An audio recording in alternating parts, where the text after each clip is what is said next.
'Twas the night before Christmas. A visit from St. Nicholas, by Clement C. Moore.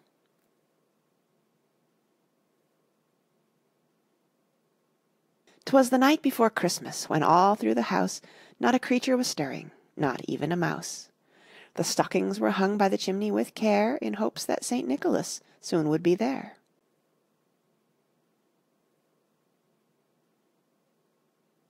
The children were nestled all snug in their beds, while visions of sugar plums danced in their heads. And mamma in her kerchief, and I in my cap, had just settled our brains for a long winter's nap.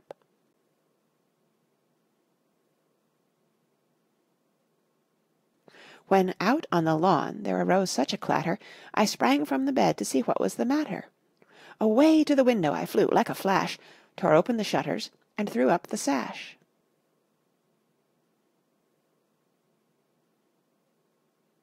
The moon on the breast of the new-fallen snow gave the lustre of midday to objects below, when what to my wondering eyes should appear but a miniature sleigh and 8 tiny reindeer.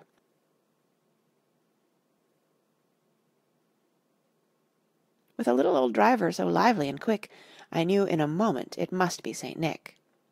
More rapid than eagles his coursers they came, and he whistled and shouted and called them by name.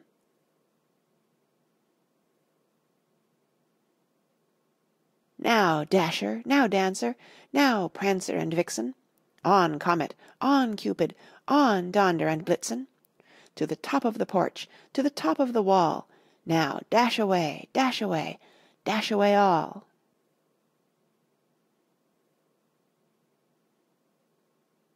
As dry leaves that before the wild hurricane fly when they meet with an obstacle mount to the sky, so up to the housetop the coursers they flew, with the sleigh full of toys, and St. Nicholas too.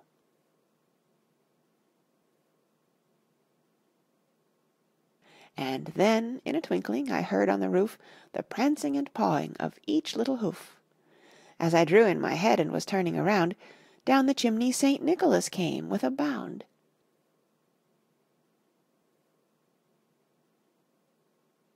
He was dressed all in fur, from his head to his foot, and his clothes were all tarnished with ashes and soot. A bundle of toys he had flung on his back, and he looked like a peddler just opening his pack.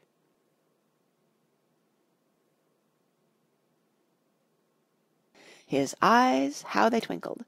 His dimples, how merry! His cheeks were like roses, his nose like a cherry.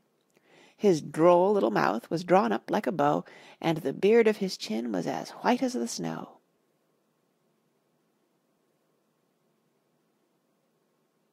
The stump of a pipe he held tight in his teeth, and the smoke it encircled his head like a wreath.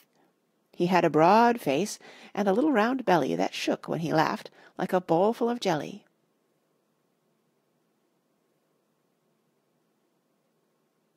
He was chubby and plump, a right jolly old elf, and I laughed when I saw him in spite of myself.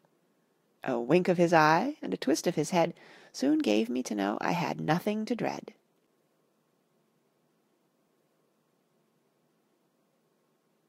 He spoke not a word, but went straight to his work, and filled all the stockings, then turned with a jerk, and laying his finger aside of his nose, and giving a nod, up the chimney he rose.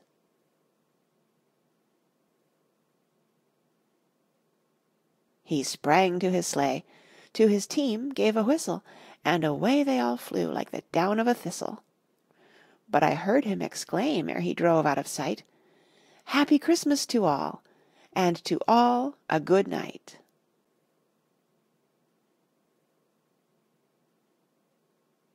End of 'Twas the Night Before Christmas.